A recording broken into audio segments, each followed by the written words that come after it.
Well, hello, I'm Janet Morena, Executive Director of Priests for Life. Welcome to our program. Well, of course, the topic of abortion, the word abortion, we are finally hearing all over the nation. June the 24th, with the overruling or overturning of Roe, it's a hot topic finally. I've been in this movement for over 30 years with Father Pavone, and I always said, when is we're going to get abortion off the back burner and put it on the front burner? Well, it is all over right now. Excuse me. And obviously, it's going to be on the ballot in November. We only have 20 some odd days to these midterm elections. It's so important. And so today, we're going to delve into this topic a little bit more. We're going to talk to a woman who herself has had an abortion. We're going to talk about the overruling of Roe, how that makes her feel now. And also, she works with college students in a secular college in New Jersey. Well, joining me today is a dear friend of mine. She also co-hosts the Catholic View for Women with me and Teresa Tomeo, as seen on EWTN. Welcome to the program, Mary. And of course, you did have an abortion in 1972. Just quickly give everyone the background of how that happened. Okay, yes, Janet. I became pregnant as a junior in high school. I was just 17 years old. During that time, it was the sexual revolution, and so many things were happening. Young people were not educated really on what could happen if you were having sex before marriage. And I did become pregnant, and at the time, abortion was only legal in, I believe, the states of New York, California, and I think Colorado. It was illegal in all other states. So that was an opportunity. I finally got to a Planned Parenthood for a pregnancy test, and they directed me right into New York for the abortion. And at the time, crossing state lines was not an issue, but also we really didn't have any information except that I had to be 18, which I was not. I was 17, but they just instructed me to lie about my age. And I had to have the money. That was the main issue, was having the money to pay for the abortion. So now they basically specifically said, don't tell them your age, correct? Correct. Oh, yes. I was instructed really during the process of Planned Parenthood. I was instructed not to tell my parents. There was no talk about adoption or other help. It was all about abortion, because at the time, what they were trying to do was get young women like myself to, have abortions. They were really pushing making abortion legal, and the more women they got, it was a business. The better off they would be. So yes, I was instructed to lie about my age, not to tell anyone, and it would be a very simple surgical procedure that would be over in a matter of hours, and I could have no regrets or no after effects from it. And of course, you had your abortion in one of the abortion clinics that was owned and operated by Dr. Bernard Nathanson, who was the architect of the abortion industry, who later, of course, became Full Circle Pro Life. But immediately following that abortion, just tell them quickly, you went into denial. Like, how did you deal with it? Well, I was in shock. It was a lot more, of course, physically, emotionally, and even spiritually for a young girl to handle at that time. I was awake during the procedure. I also got to the point that I wanted to leave, and the nurse at that time, we're talking a lot about coercion is in the news lately, and the nurse really held me down and said, you don't want to go, it's fine, just take a deep breath, you're going to be okay. So they really were not concerned about myself as a young person, or of course the baby. So after it finished, I was in shock. They put you in another room, and for me, I was just by myself, really crying, not knowing what to do. I realized at that point that it was a child, especially listening to the banter between the nurse and the doctor. And, my heart sank. I didn't know what to do. So what do? You just cope the best way you possibly can. and go forward and hope to forget everything. That was the goal. So how long did it take, Mary, till you went from being a junior in high school to where you sought healing from this abortion? It took me 25 years to go Wow. into healing. What happens when you have an abortion is you go into denial, because denial is your friend. You don't talk about it, you don't think about it. And the unfortunate thing was, a year later, actually it was like 7 months later, Roe v. Wade passed in 1973 in January. And that was a trigger. So when these triggers come up, you really have to have mechanisms to push them down and just make them go away. So any of the triggers that I was feeling, like desiring, looking at small children, I had to push that away. Feeling anxious or depressed, push that away. And how do you do that? You do that by, drinking, drugs, more sex, bad relationships. You kind of get yourself into a tailspin just to forget about what really happened, because you can't process that whole thing. Right. So it was 25 years of this. I ended up, getting married and did not have my own living child till 12 years later, because I was involved in my career and business and work. And I really didn't feel worthy to become a mother, which was the bottom line. No. And it wasn't until actually Rachel's Vineyard had just started, maybe a year before I went for healing. And that's when I started to get some information about that there is, healing. Right. And of course, I know you went through Rachel's Vineyard and you went on to actually be very active part of Rachel's Vineyard ministry, being on teams. In fact, you and I served on a team together. Right. And then, of course, you have been very outspoken with your story. I know you've been part of Silent No More, coming to Washington every year, talking about your regret, telling about your story. I know you've spoken in many venues all over New Jersey, and of course, on the Catholic View, other media. But now, when June the 24th happened, when you saw Roe overturned, what were your feelings? As a woman who had an abortion and, now you see it's overturned. It goes back to the states again, which is kind of the situation before, that you were in back then, although now New Jersey has enshrined it in their constitution. But on June the 24th, when you heard this whole overturning of Roe, what were your feelings as a woman who's experienced abortion? Well, during that day, I was actually in a car driving with my husband up to New York State. We were visiting family. And, we were we were listening to the radio, and of course it came on. And I tell you, I was shocked. I never thought that this day was really going to come. Even though we've heard, there's a good chance, and we had the Supreme Court, and, the Dobbs case made a lot of sense. It was not constitutional, abortion, Roe. So many things in our favor, but when I actually heard the words, I was overwhelmed, and just so many feelings of, gratitude for all the people that have worked so hard for so many years, and then also, just realizing that this was going to be a day that changed things forever, and what was going to happen after that, because even though, the abortion was before Roe v. Wade, it's still, we're so connected to what happened the last, all these years, so 50 years. So, or almost 50, I should say, 49 years. So, yes, it was quite a shock, and I'm still processing it. I still can't believe that it happened. It's like a dream almost. Yeah. Now, you work at Montclair State University. You're in what's called the Newman Center, which is the Catholic presence on a secular college.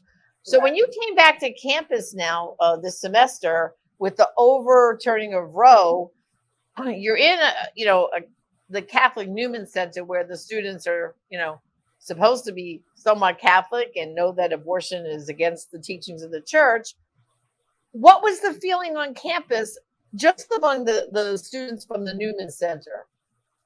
Well, it's very difficult on a secular college today. You know, the word abortion is going back to a women's right, women's health care, you know, all these mixed messages. And there was a lot of protests on campus when school started about, you know, that we have to protect women's right to abortion. And as you mentioned before, Janet, in the state of New Jersey, abortion is legal up until birth. Okay, and we have one of the most lenient abortion laws, and we have a major clinic actually right in the town here in Montclair. So any student that does get pregnant on campus is shuttled right there. So our job at the Newman Center is really to break down what abortion is, what it does to women and men, what the history of abortion is. As you always bring up, your friend, you know, Norma McCorvey, you know, she never had an abortion and she became pro-life. You know, all these stories are very, very important to educate, you know, our young people. And I'm going to be doing, actually, probably before Election Day, you know, a whole evening on, you know, respect life and abortion, you know, with my story and just to educate them. Because they don't know. They listen to, you know, what the media says and what their friends say. And so it really is a big educational piece with what the church teaches. And why does the church teach that? You know? Do you find then, you know, the students who actually show up and come to the Newman Center are somewhat concerned about still practicing their Catholic faith? I know you offer Mass for the students, you know, so they're a little bit more plugged in.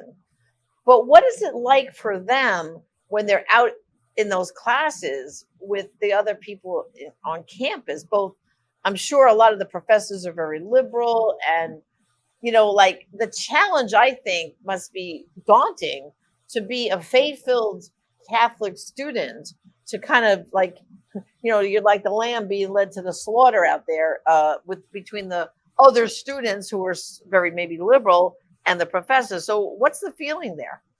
It's very difficult for our students. In fact, this has been an area that's come up multiple times.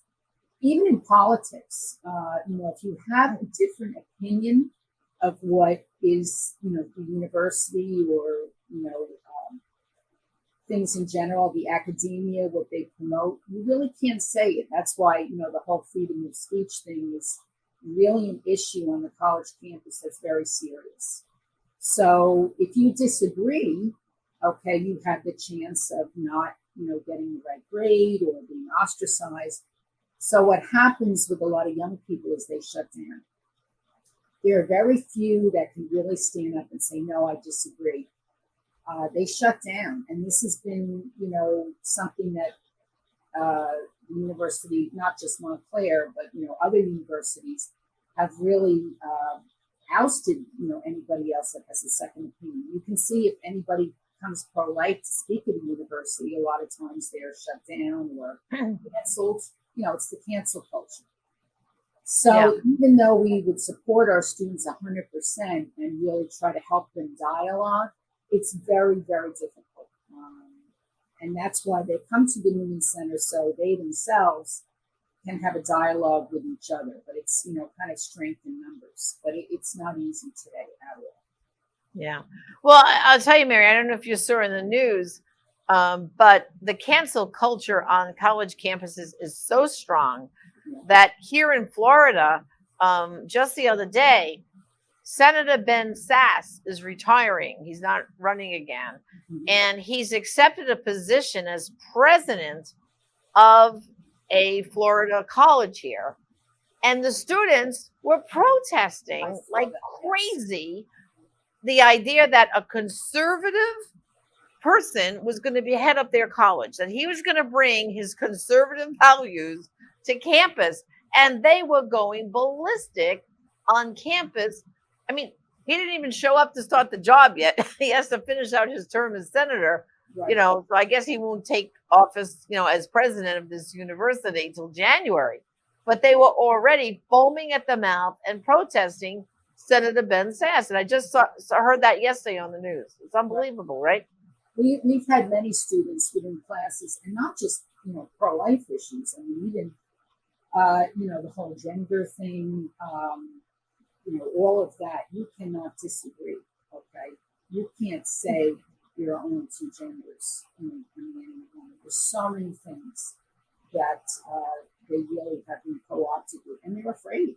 Okay, and that's what this whole culture, the culture of death, if you want to call it, or whether it's abortion or something that's going against the human dignity of the person, they are just adamant that no one will have their own opinion. So it is hard, and even in the parishes, we know, at least on the East Coast, very rarely do these subjects come up because our clergy is afraid to talk about it. They're afraid of pushback. So really, where do they hear it? Unless they're in a house that the parents are speaking, they don't hear it at all. So wow, it's a scary opportunity. So you're doing now, so much. You're trying to teach the faith, but you're also trying to teach everything else to those women. Now, with this upcoming midterm elections, as you know, they are so important for the pro-life issue, but I think even just for our nation to survive as a nation, we know the students there now just the Newman Center, not the rest of the crazies on campus, but among the Newman Center kids, would you say most of them are registered to vote and they will vote pro-life? What's the sentiment you're hearing about the election there? It's a good question. I think students in general, and I'm being very general now, but they're apathetic as far as it comes to voting.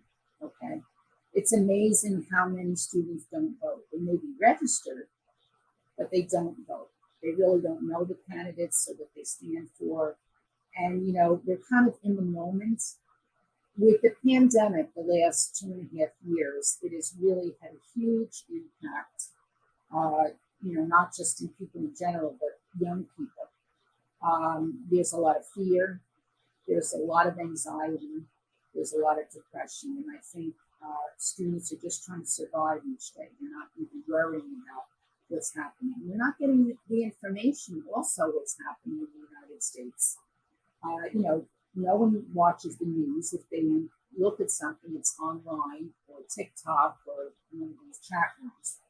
So they're not really informed about what the consequences could be, say, if certain people get into office, even though we know the last 2 years what's been going on, how our country has changed. And the fact that you're not allowed to have a voice or an opinion, and you can't say that openly, that is we have not grown up with anything like that. Especially on a college campus, you should be able to, talk critically and share your opinions, but you are shut down big time. Wow. So yeah, and when you think about colleges and universities, that was supposed to be the place where there could be this free exchange of ideas. Right. That you think this idea, but we think that idea, and let's honestly discuss this and debate it. Right. But the progressives, the liberals, they've gotten to the point, like you said, with the cancel culture, it's silence. They want to shut us up. You can't be pro-life. You can't even be pro-American because they become almost anti-American. I mean, just recently we had Columbus Day, and oh my gosh, there were people protesting Columbus Day and going against all that Italian heritage of Columbus Day and everything. So Columbus Day here, we have Indigenous Peoples Day, which is fine. You can have a holiday for that, but why are you erasing Columbus? It's right. That's all in this thread of America is not a good place. America has treated people terribly. And then we look at abortion and say, but, we're killing our own children, okay, in the thousands. So, but that's acceptable. So it really is, for parents out there, you really have to discern on the college for the most, for the most part, colleges are extremely liberal left. Even our Catholic ones, sad to say. But one of the good things is here at Montclair State, we have an excellent Union Catholic Center. We have a wonderful chaplain. We have focused missionaries here. So there really is a light in the darkness. It's just getting those young people here and, engaging with them. And that's what our campus ministry does. That's their goal and mission, to really go one-on-one with students, meet them where they're at, and then just dialogue with them. Because once you have a relationship with Jesus Christ, then it is much easier, to talk about all these issues, why they're here. A lot of young people don't have a sense of why they were born, why they're here, or what the purpose is in life. It's been taken all away. So that's what we do focus on with them. But it's a lot, it's a lot. Well, I would say for any parents who are listening, if you've sent your young daughter or son off to college, whether it's a Catholic, supposedly, or secular college, you really have to encourage them to get involved with the Catholic ministry on campus, Newman Centers or whatever other name they're at, because that is a beacon of light there in the darkness that they'll find for their young people. And it is a shame, Mary, that even the Catholic universities have gotten so liberal. When I think of it, like, for example, I think there's maybe about a dozen colleges, Catholic colleges, only about a dozen of them that you could actually say nationwide, about 12 of them are really true, authentic, solid, conservative Catholic colleges. And the rest have gone, they've collapsed to the culture. They really have. So I'm telling you, it's shocking.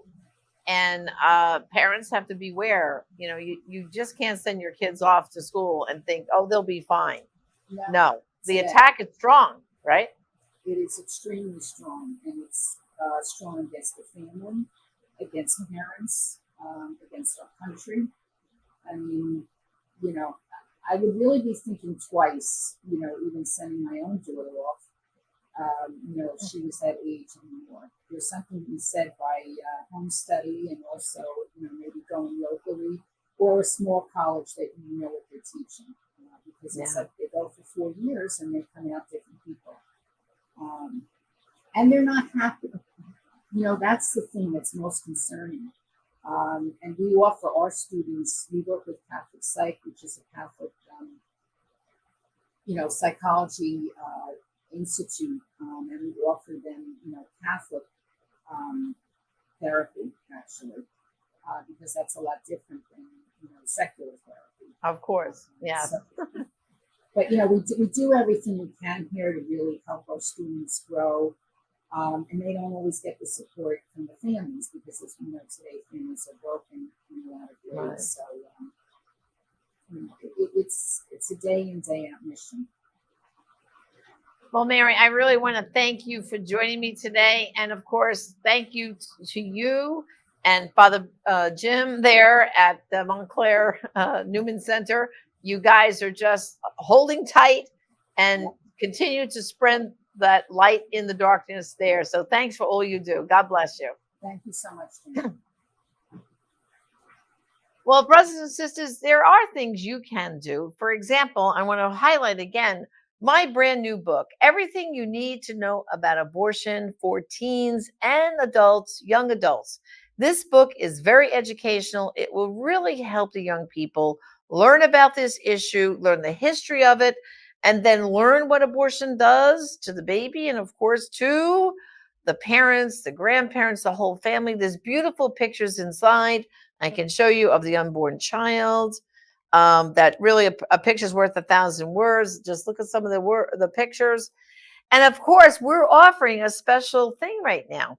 And this might be interested to some youth groups. Normally, the book for one is a donation of $15. But we're offering it in quantity discounts. 10 copies or more is just a $10 donation, 100 or more, $8. And for anyone that orders quantity after the students read the book, I will do a complimentary Zoom meeting with the students to answer their questions. Just go to our online store at prolifeproducts.org, where you can order 1, 10, or multiple copies of this book. And let's get our young people educated because, brothers and sisters, there are some abortions only you will be able to stop, and some lives only you will be able to save. Join us again next time on Just Ask Janet.